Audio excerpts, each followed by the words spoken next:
Assalamualaikum, salam sejahtera dan salam Malaysia Madani. Kembali lagi kepada podcast Jiwa Siswa. Saya, Bro Radin dari UiTM Cawangan Terengganu. Dan saya, Bro Zaf daripada Cawangan Terengganu. Dan untuk penonton-penonton yang sekarang ni kita sedang bersiaran langsung daripada lobi Dewan Agong Tengku Kaunselor UiTM Shah Alam dan anjuran bersama dengan Makmal dan Dialog Kemenjadian Mahasiswa Anjuran KPT. Okey. Tahu tak kenapa podcast Jiwa Siswa ni ditubuhkan? Marilah saya cerita serba sedikit ataupun latar belakang penubuhan podcast Jiwa Siswa ni. Okey, podcast ni dia bermula atas arahan YB Menteri Pendidikan Tinggi.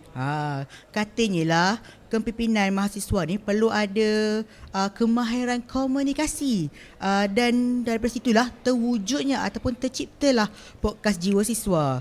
Sebagai salah satu platform untuk mengasah kemahiran komunikasi dan pengucapan awam di antara para mahasiswa.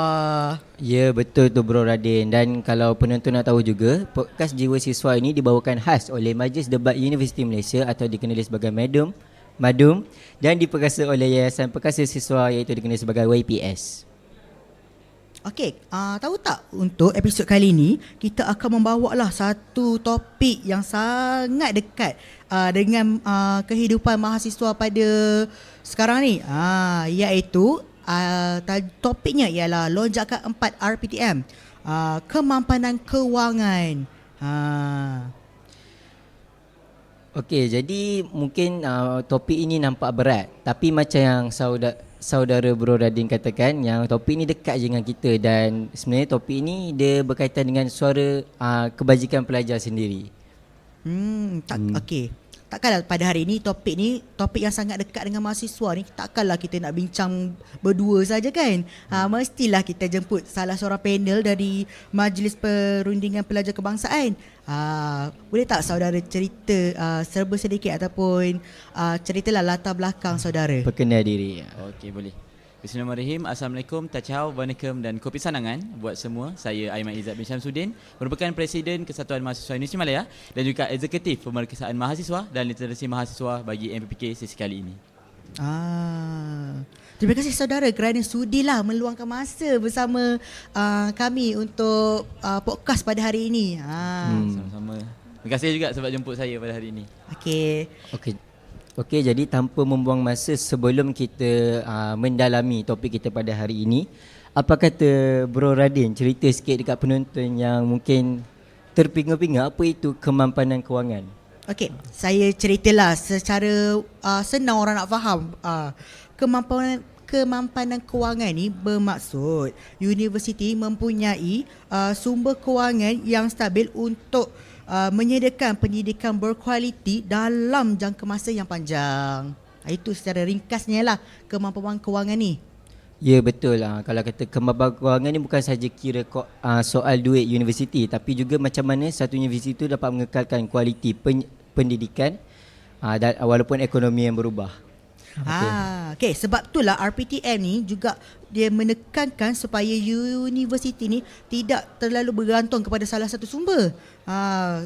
Jadi kita perlulah membina pelbagai sumber lah. Contohnya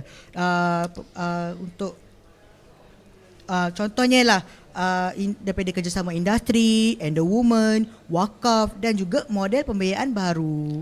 Ya, betul tu. Kalau saudara Aiman perasan, kita tengok kemampanan kewangan ni bukan saja kita nak melibatkan bahawa universiti je yang dapat benefit, tapi kalau kita tengok bila kita dapat mencapai kemampanan kewangan ni, dia berbalik juga kepada benefit tu kepada mahasiswa sendiri. Ya, betul. Betul. Jadi tujuan akhir dia kan, tujuan kemampanan kewangan ni ia nak memastikan pendidikan tinggi ni kekal berkualiti tanpa nak bebankan mahasiswa lah. Okey, jadi saudara Aiman, tanpa melengahkan masa, boleh tak saya nak tanya pandangan saudara tentang mengapa kemampanan kewangan universiti ni penting untuk menjamin kualiti pembelajaran mahasiswa sekarang? Okey, terima kasih kepada saudara. Kenapa kemampanan kewangan ni penting buat universiti?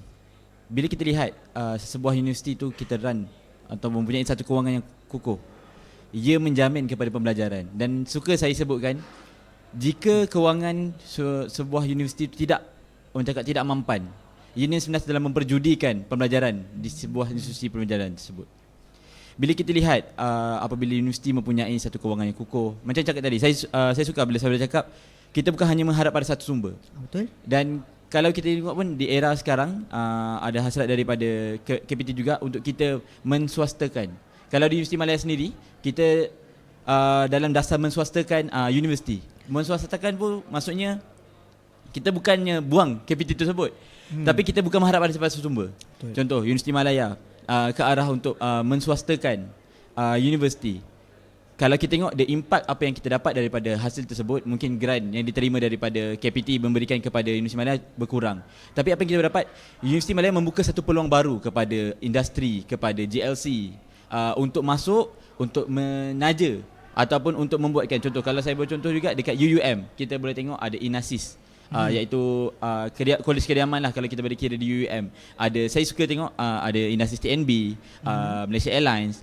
Jadi JLC ataupun company-company tersebut datang untuk membuatkan satu fasiliti buat universiti tersebut, orang cakap boleh digunakan for the long term. Dan juga apa impact yang dapat kepada mahasiswa, kita dapat guna, kita dapat selia. Dan baru-baru ni kalau saya memang orang cakap UUM one of the first place lah.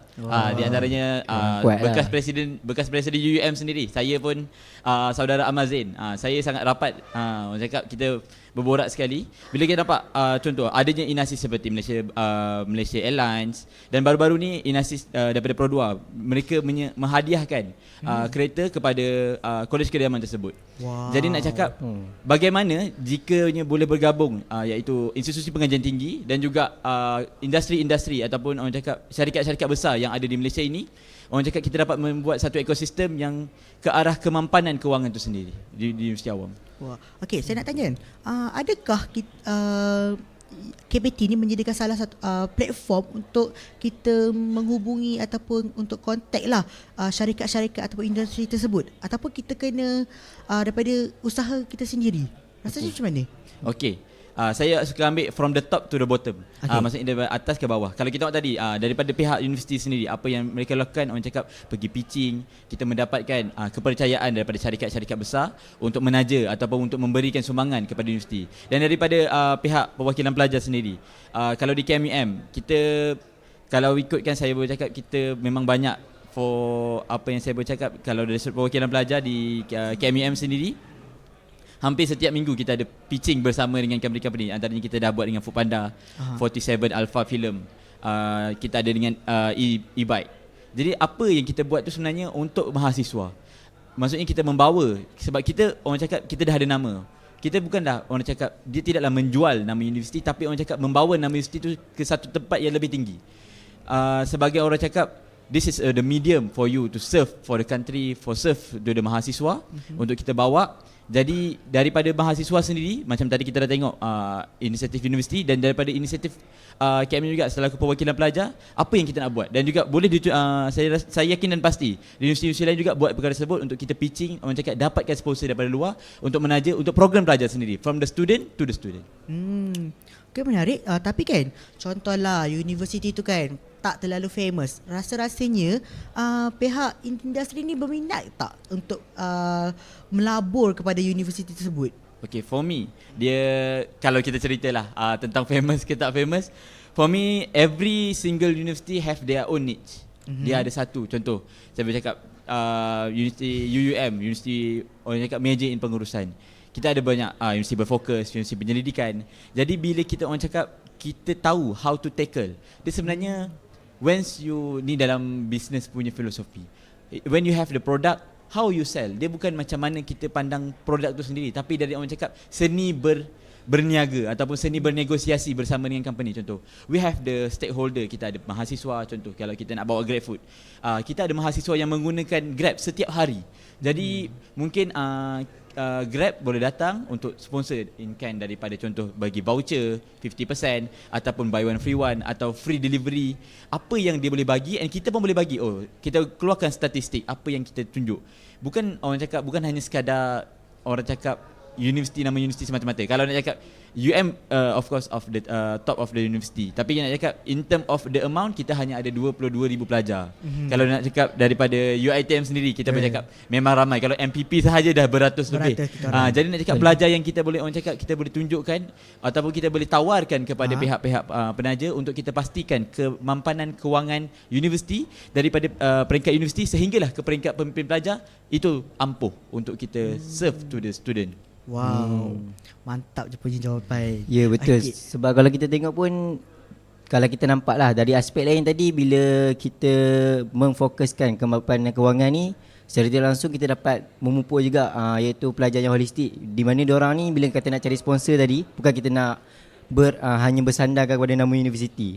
So saya rasa betul dia memberi jugalah kepada pembangunan mahasiswa holistik. Betul, saya setuju. Saya setuju dengan pendapat saudara lah, sebab zaman sekarang takkanlah syarikat nak approach kita kan. Mestilah kita yang kena berfikir cara baru, cara nak approach syarikat-syarikat ataupun industri tersebut. Betul, saya setuju dengan pendapat saudara. Okey, jadi untuk soalan yang kedua, sebelum saya bagi, saya nak nyatakan yang contoh kan, kalau kita ni bila satu universiti tu dia nak melaksanakan kemampanan kewangan, maksud dia nak berhemat dalam menggunakan duit. Andai katalah saudara kena buat program 3. Tiba-tiba 3 program tu tak berbajet. Sebab apa? Sebab you memang dia nak ni lah berjimat. Jadi adakah maksud dia apakah solusi yang saudara boleh fikirkan lah, yang mana kita ni boleh laksanakan kemampanan kewangan ni tanpa memberi tekanan kepada pelajar tadi? Okey. Terima kasih di atas soalan tersebut. Soalan ni pun saya rasa memang dekat di hati saya selaku Presiden KMEM. Di Universiti Malaya sendiri, kita sebenarnya orang cakap memang we work together dengan pihak hal ehwal pelajar. Tapi kita ada, orang boleh panggil, kita kalau ikut ada 2 tabung. Yang pertama ialah tabung KMEM which is akaun RHB yang semua sedia maklum. Dan yang kedua ialah tabung amanah which is hasil daripada kutipan yuran RM10 per student. Kalau ada 22,000 pelajar, ialah 220,000 per sem. Jadi kalau 2 sem 440,000. Jadi duit itulah yang kita guna. Dan how we manage that thing, saya rasa kita perlu ada satu, orang cakap, timeline yang jelas. Kalau di KMEM sendiri, dalam masa seminggu kita memerintah, kita telah keluarkan bajet KMEM sesi 2026-2027. 150 pergi kepada kelab persatuan, 150,000. 49,000 pergi kepada kebajikan mahasiswa. 39,000 pergi kepada kos ataupun buat program, contoh kita ada logistik dan sebagainya. Jadi bagaimana how you manage that thing. Sebenarnya nak cakap, tipulah saya kalau cakap pemimpin pelajar tak ada duit. Sebenarnya pemimpin pelajar ada duit, tapi how you manage that thing. Contoh kalau cakap tadi, kita mohon kelulusan. Di KMEM sendiri sebenarnya kita bukan, kalau peringkat KMEM, kita minta pemimpin pelajar. Tapi di KMEM ataupun khususnya di UM sendiri, kita meluluskan program pelajar. Kita sehari dalam 4 ke 5 program kita luluskan. Jadi now in count lebih kurang 249 kertas kerja yang telah kita luluskan. Jadi kalau nak cakap, berbalik pada soalan saudara tadi, bagaimana kita buat, we will find that thing. Maksudnya orang cakap, kita plan untuk buat program, sekiranya tak ada sumber, kita akan cari sumber.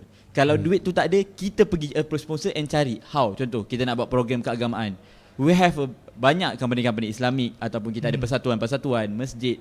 How you brainstorm, and sebenarnya that critical things lah yang perlu ada dalam setiap pemimpin pelajar untuk kita buat ataupun kita mencari sos-sos ataupun sumber-sumber kewangan itu sendiri. Jadi bagi memastikan kemampanan kewangan itu stabil, and kita tu cakap tadi, kita bukan hanya mengharap pada satu sumber. Kalau HCP tak bagi, we will find another way untuk kita jalankan. Program jalan, tetap jalan.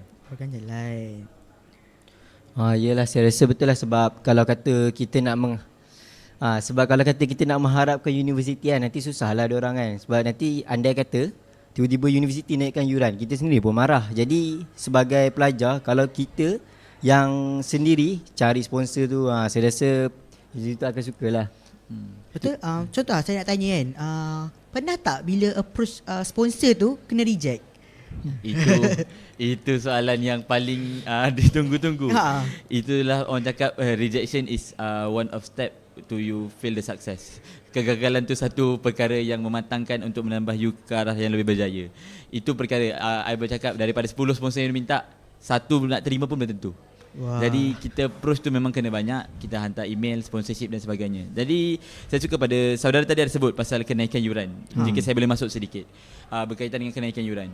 Once you come dan about the issue yang saya bercakap dia baru-baru itulah tentang penswastaan Universiti Malaya dan cakap ni mesti yuran akan naik. For me, how university manage that thing? Bagaimana universiti menguruskan perkara tersebut? Bagi saya penswastaan tu bagus. Tapi menaikkan yuran pelajar itu bukanlah satu jalan. Baik, Maksudnya bukan satu kaedah. tempat untuk kita jadikan pelajar ni lah sebagai sumber kewangan tambahan. Jadi bagaimana tu cakap universiti perlu find another way, jumpa dengan institusi ataupun berjumpa dengan company-company besar untuk kita dapatkan. Tapi menaikkan yuran pelajar itu bukanlah one of the option. Betul, saya setuju dengan pendapat saudara. Sebab apa kan? Sebab tiba yuran naik ni dia akan menjejaskan mahasiswa yang kurang mampu, yang B40, kurang, M40. M40. Kalau T20 tu tahulah boleh je. Tapi tiba-tiba dalam masa mengejut dia naik kan, kesianlah mahasiswa tersebut kan.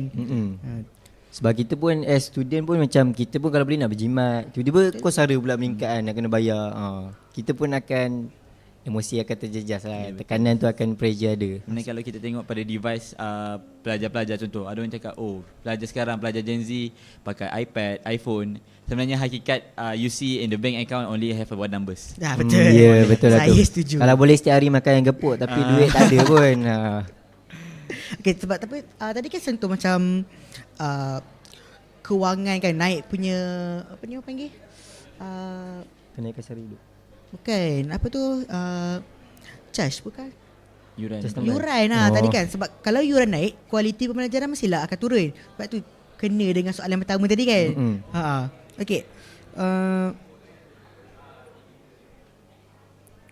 Okey, untuk soalan yang ketiga lah, saya nak tanyalah. Okey, soalan ni berbentuk adakah bentuk bantuan kewangan ni sudah mencukupi untuk menyokong keperluan pelajar dalam pelbagai latar belakang, contohnya M40, B40 dan T20. Okey, terima kasih pada soalan tersebut. Orang selalu cakap berkatalah benar walaupun ianya pahit. Jadi yang pasti saya boleh cakap, kita tak nafikan memang banyak bantuan-bantuan yang telah diberikan daripada pelbagai jenis aspek. Tapi sejujur saya cakap sebenarnya ianya masih lagi belum mencukupi. Dia bukannya orang cakap nak bagi betis nak peha. Dia bukan seperti itu. Tapi nak cakap di era globalisasi yang semakin meningkat, dikala kewangan, dikala harga barang semakin meningkat. Jadi nak cakap bantuan-bantuan yang diberi tu, orang cakap perlulah selaras. Contoh kalau orang cakap sekarang, okey mungkin dulu voucher buku RM100 mencukupi. Mungkin itu di era 2017, 18. Tapi sekarang dah 2026. Adakah masih relevan? Kalau saya cakap untuk mencukupi itu tidak. Tapi orang cakap kita terima seadanya. We will find another way. Tu cakap kalau kita bergabung daripada pelbagai aspek, daripada segi KPT memberikan bantuan, daripada segi kerajaan sendiri memberikan, contoh kalau kita sekarang ada budi madani dan sebagainya. Tapi dari segi pemimpin pelajar juga perlu find another way untuk membantu mahasiswa. Jadi if we work together, any problem can solve it. Betul, faham? Ya, betul tu. Sebab kalau tengok bila kata cerita pasal kemampuan kewangan ni bukan kata macam yang saudara cakap lah, bukan kita nak kira pihak universiti sahaja, bukan kata pihak mahasiswa sahaja. Tapi sama-sama kedua-dua kena, kalau macam pihak universiti kena bagi bantuan yang selaras dengan ni pada masa sekarang. Kalau kata yang mahasiswa pula kena cari sponsor kalau kata tak cukup ke apa. So kalau kita tengok semua pihak kena main peranan lah untuk menjayakan ni kemampuan kewangan ni.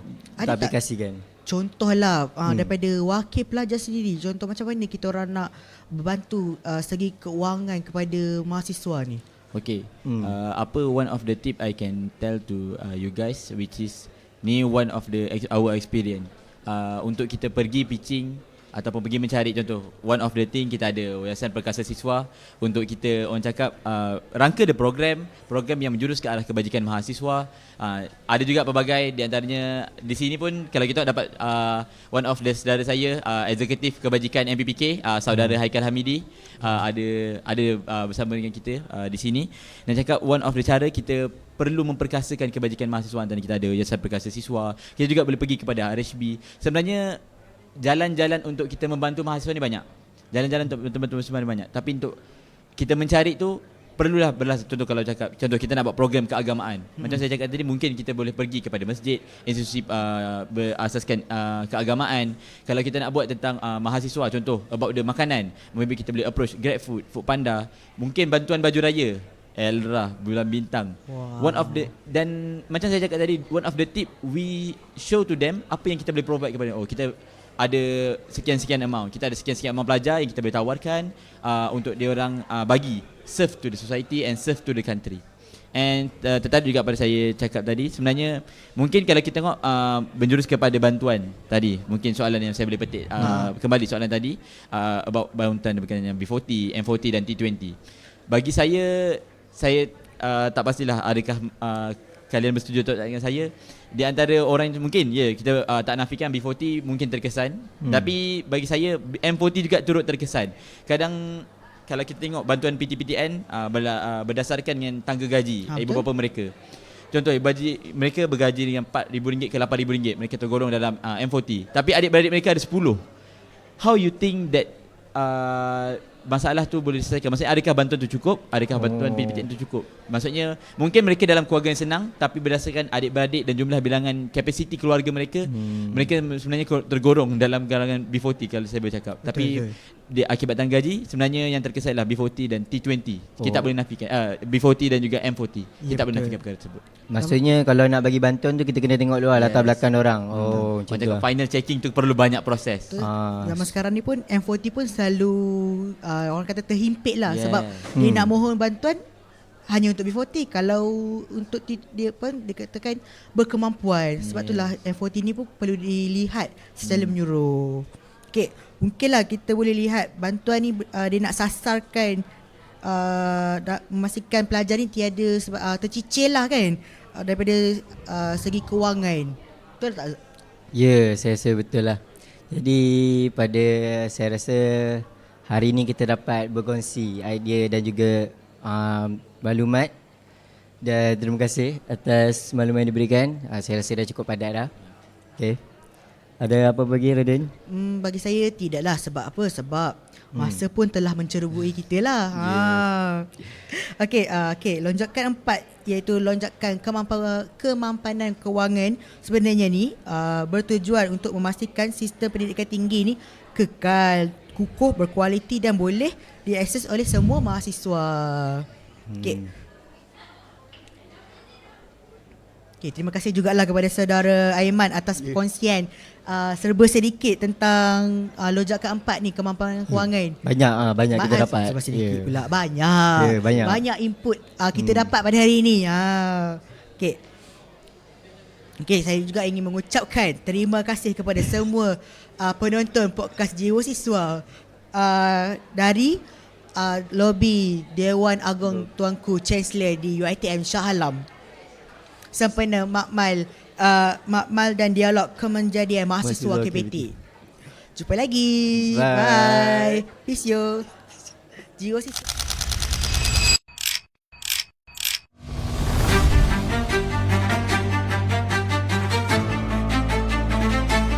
Rancangan kita ini berteras kepada 2 prinsip kerangka besar kita. Berakar ke bumi supaya jangan lupa bahawa kita ini anak Malaysia dengan nilai dan budaya dan akhlak dan kemanusiaan, kekuatan asasnya dan kerencaman kaum dan budaya.